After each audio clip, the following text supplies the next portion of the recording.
Hey, what the fuck is up, guys? We're gonna be going over the patch notes, the 8.9 update notes. So, starting out, we got some new skins. We got the Iron Maid Bologna, we got Battle Mother Nuwa, Deliverer Nemesis, Deadly Dinner Discordia, Prince of the Night Hu Yi, and Sentinel Mulan. There's some more.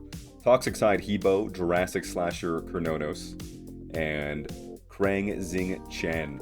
Out of all these skins, not really. I mean, maybe the Toxic Hebo looks kind of cool. Jurassic Slayer Kernonos looks kind of cool too. But oh wait, shit, this is a Ninja Turtles one. Okay, that one's pretty cool. That one's pretty cool right there. At least I think that's Ninja Turtles. Oh yeah, it has the fucking Ninja Turtles right there. I'm an idiot. What's the voice pack on that?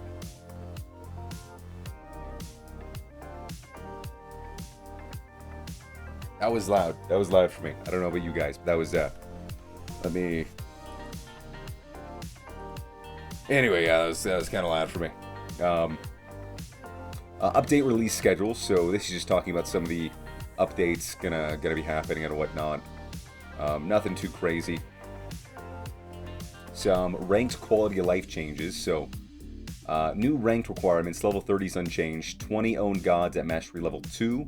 You need 30 normal PvP conquest games played. Those are both new requirements. As for Joust, you need 14 owned gods at mastery level 2, and 30 normal PvP Joust games played. As for Duel, no changes to Duel. Quality life changes. Players on PC will now be able to type /block player name to block player while in match. They can also type /block or /b to block the most recent player who whispered them. The unblocked player's name or unblock or /u can be used the same way. Fixed issue where players could still whisper you. You can not whisper a player you have blocked. Okay, some kind of cool shit. Shifter Shield. This item will now display two different colored icons for the two different buffs. Blackthorn Hammer. This will now display two different icons for the two different buffs as well. And Racer Radiance, the ward that this relic creates, now has a mini map icon. Kind of neat, kind of neat. How do we nice? I don't really use Bracer Radiance too much though. As for some bug fixes, fixed an issue where the Messiah Voyage would let you start Voyage again, causing broken state where you cannot start another Voyage. Odyssey skins, achievements, some of the achievements you weren't able to get. Leaderboard issues, not super concerned about those. Fixed an issue where the mute voice chat button was also forcing the mute VGS in chat instead of just voice chat. General gameplay stuff, fixed an issue where the Bull Demon King was now playing a global audio cue upon being slain. That is super nice, because that was very annoying in some of the Joust games I was playing. Jungle Practice fixed an issue where lane minion AI was not working as intended in Jungle Practice mode. Only I was noticing some of that. I was when I was fighting a tower in Jungle Practice, they would like run into the center and fight the Odin bots. It's super weird. So I'm assuming that's what that fix was. And fixed an issue where Gold Fury special abilities could be avoided by placing a wall in front of them. Kind of cool for Conquest at the very least. So some of the god changes, or quality of life changes, I guess.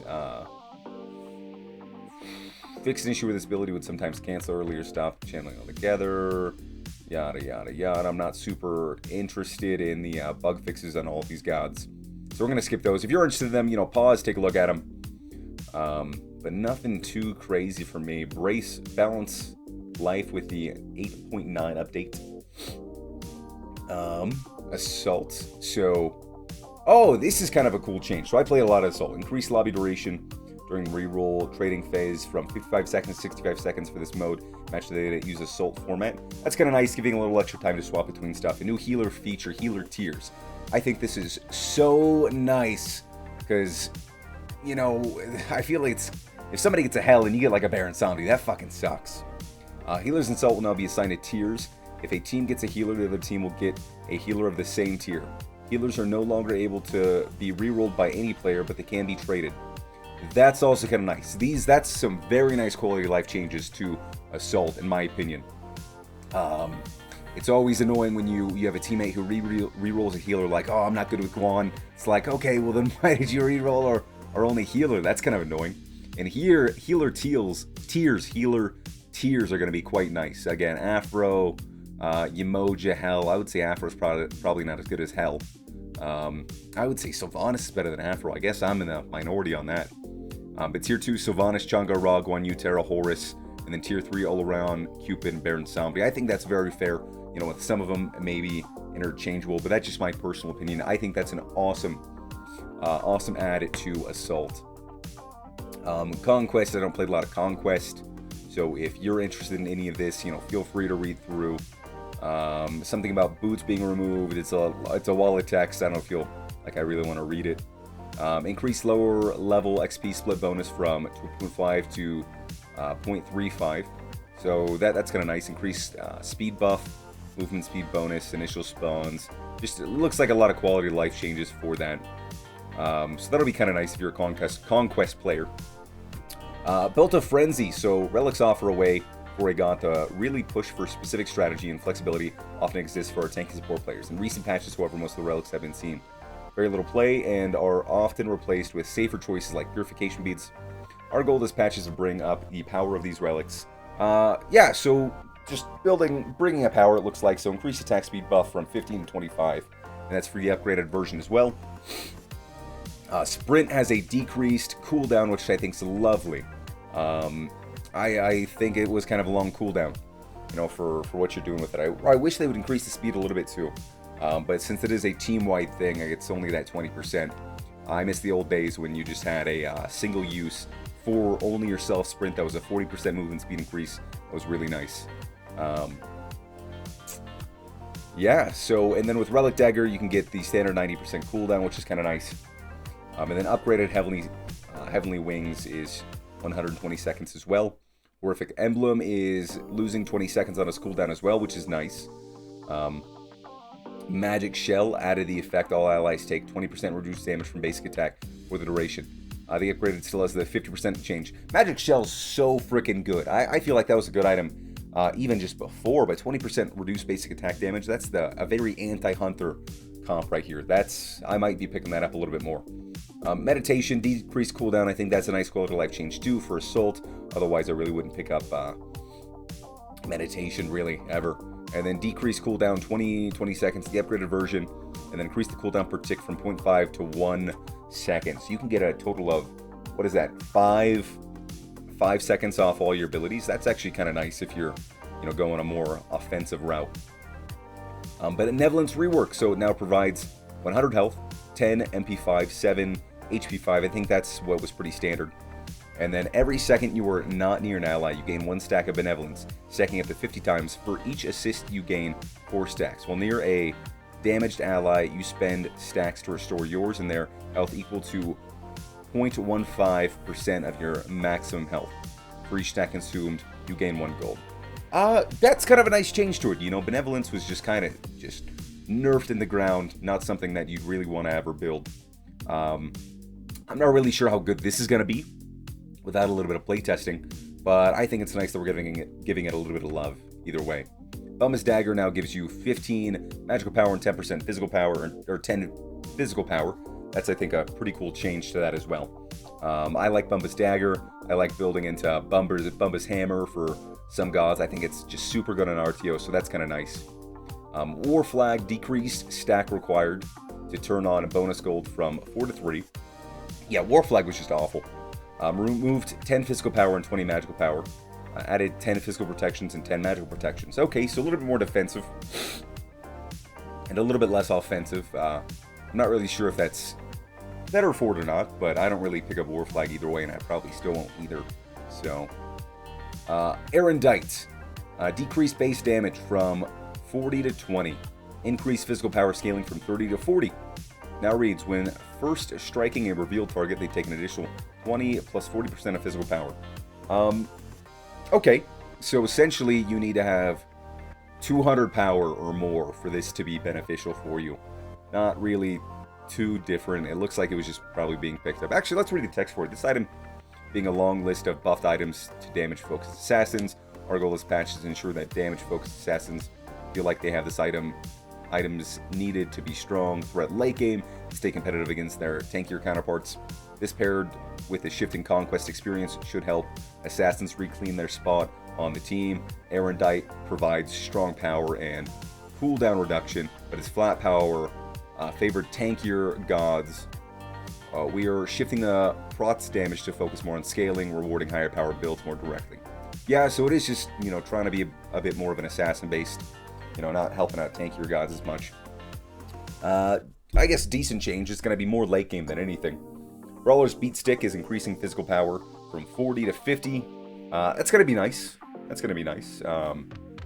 Brawler's Beat Stick is a common counter built to healers. Apparently it was feeling like a detriment to pick up. An extra 10 power. Additionally, the Mace tree as a whole seeing a solid buff. Tier 2 Mace not offering the same level spike. Anyway, yeah, kind of nice. And then we're going to increase Heartseeker damage from 2 to 5% to 6%. I think that's great. Assassins are terrible. I think this is such a good item for some of their builds. And, 1% at the base level, 1% at the upper level, or 1% overall, I think is very nice. Decreasing cooldown from Jotun's Wrath, again, helping out assassins. I think that's very nice as well. Increasing physical power on the Crusher, helping out those assassins again, I think is good. Assassins, in my opinion, are just awful to play. You got to be ahead. And if you're not, you're just having a bad time. Transcendence getting increased physical power. Yeah, that'll be nice. Because Ikavol is doing real good. So a little extra power in Transcendence is nice as well. Again, help out those assassins, some of those hunters, mostly hunters. But yeah, Suku's getting 20 damage at the front, or at the very end, and a little bit more damage overall. That's kind of nice. She's getting 40 damage on Moonlight Charge at the end, which is kind of nice, the 250 to 290, so that's nice to give her a little bit more power. I think Wheelix is kind of a fun guy to play. So, Bacchus is getting decreased cooldowns. Bacchus is a monster in Joust. This will just help him, be a little bit better, and those decreased cooldowns are kind of nice as well. Bakasura increased CC immunity duration from 1 second to 1.5, reverting that change in the cone damage from 5 seconds to 6 seconds. That's nice. Again, Bakasura I don't feel is doing very good as well. Chalk is going to get basic attack speed level buff from 1 to 1.2. That's nice. I like building a little bit of attack speed on Chalk as well. I think it's very good for boxing. Torrent is going to have a decreased cooldown as you level it up. A lot of nice buffs. I prefer to see buffs than nerfs. A healthy balance between. But I think buffing some of these non-performing gods is just nice. Nice to get them up in line. Increased damage mitigation in the circle from 20 to 25%. That's nice for her as well. Decreased cooldown. So 2 seconds starting out, and then at the very end it'll be 4 seconds for Turn of Fate. That's really nice. So Turn of Fate's long cooldowns made it difficult for Ganesh to consistently boost his team to clear something on his own in a reasonable time. This extra bit of utility and damage aside from Ohm and Dharmic Pillars should remove an obstacle, stopping him from seeing more play. Nice. These buffs are all nice. This ability now deals base damage in addition to the percentage health. It will not have any magical scaling. Really? Okay.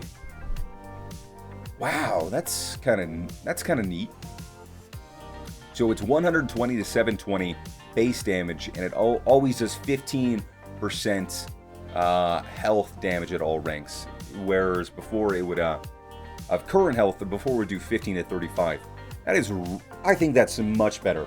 Much better early game, much better for people who are already a little bit low. You can actually maybe kill with this ability. I kind of want to read why they changed that, actually. Well, unique even in the best case scenario for this ultimate saw it as not quite as effective as other teamfight ultimates. In the worst case scenario, fell far short. It's pretty much just a AoE 1 second stun, in my opinion, but we are now making Cataclysm deal a base amount of damage and then deal additional damage based on current health. We think the unique aspect is worth preserving, but this should help the ultimate feel impactful whenever it is used. Have that extra oomph when you used to start a fight. That is a ton of damage on that. Yeah, that's nice. Fix an issue. This is for Hell. Fix an issue where this is now providing Hell with increased healing to her allies while attuned to Light Stance. Decrease the amount of healing provided to herself and allies when fully attuned in Light Stance from 20% to 10%. Nice, a little nerf for her, I guess, on that second part.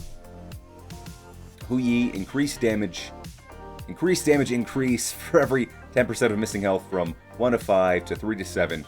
That's nice for him. And then decreased cooldown for Mark from 18 to 14 seconds as you upgrade it. I think that's really nice. The Mark, just having a lower cooldown on that's kind of nice. That's how he takes advantage of all of his other 3 abilities. Horus is getting increased bonus damage on Gust from 14 to 50 to 20 to 60. That's alright, I guess. An extra, what is that, 6 to 10 extra damage from it. So, it's not too shabby, not really super impactful in my opinion, but little buffs here and there. And increasing the early scaling on it, so from 50 to 70, and it still ends at the same point, but you get a little bit more healing up in there. That's nice, because Horus didn't really heal very well, in my opinion, early game. Sylvanas is having a rework passive. Okay. When Sylvanas' abilities hit or are deployed, a seed pod, not a speed pod, appears at the location. When Sylvanas picks up this seed pod, he restores 2.5 of his mana as well as lowers his cooldowns by 0.25 seconds. At level 20, this cooldown reduction is 1 second. That's kind of nice. So Sylvanas has outgrown his RNG passive and something new has flourished. The passive that he is in direct control of. Nature's Bounty will spawn a seed pod whenever he hits an enemy with an ability or whenever his abilities are deployed. For each seed he picks up, he will gain some mana and cooldown reduction to help him continue the fight in super late game. This gets even further boosted to really help his team close out the game. I think this is much better passive, because his old passive would just root you if you're a melee god. So in things where you're fighting like hunters, doesn't really do anything. Yeah, this is nice. Bladed Arrow is getting an extra 10% scaling on it. And Wild Axe, Ullr I think strong. I don't like playing against Ullr. I don't like to see Ullr buffs. Increased attack speed from 5 to basically 5% at all ranks. And increase lifesteal by 5% on each ranks for his ultimate, leveling that up, because it's very seldomly seen level up first, And then the Bladed Arrow, 10% scaling's nice for him. Bluestone Pendant is getting 3 increased power on it, so that'll be nice for it. And then Vampiric Shroud is physical protections, decreased physical protections from 15 to 10. I really like Vampiric Shroud. I'm kind of sad to see this happen. I think there's way too much physical damage, but obviously this is getting picked up quite a bit more than it should have been on solo laners and whatnot. So Vampiric Shroud getting a little bit of a nerf. Dynasty Plate Helm is getting a decreased physical protections from 30 to 20. And then basically it all sort of forms with it too in that tree. It looks like decreased physical protections from 20 to 15 on Imperial Helm. Jade Mountain Helm getting decreased physical protections from 30 to 20. And then Tyrannical Plate Helm getting decreased physical protections from 40 to 30. Artio, this goddess was the standout performer from the SBL playoffs with relatively small amounts of pick before this weekend. She showed up 100% pick ban rate and mini wins, so she's been getting picked a lot. They're increasing her cooldowns from 10 seconds to 11 seconds for both stances on her 1. That's not a huge nerf to her. I think Artio is still very, very strong. Geb is getting decreased base damage. It looks like it's losing 10% at the beginning and about 90, not 10%, but 10 power at the beginning and 90% towards the end. Apparently he was overperforming a little bit, it appears. And then this is where all the nerfs get in. These are the stinky ones. So as for Hell, decreased base damage of Repulse from 80 to 280 to 70 to 270. So 10 at all ranks. Not a huge nerf. And then Light Stance is the self-heal from 60 to 180 to 50 to 170. So 10 on that as well. And the healing per tick from... this looks like it's supposed to be in line with the rest of it. But the 10 to 30 to 8 to 24. So not really huge nerfs in that. And yeah, that's the entire patch, it looks like. Again, if you're interested in Conquest, or if you want to stop and read some of the reasons, go right ahead. I just like looking at kind of the overview or the actual changes in it. But yeah, I think a lot of good buffs, a lot of cool changes. The Assault thing is probably my favorite standout additive from this patch. But yeah, we're, going to be playing the game, I guess. Peace out, guys.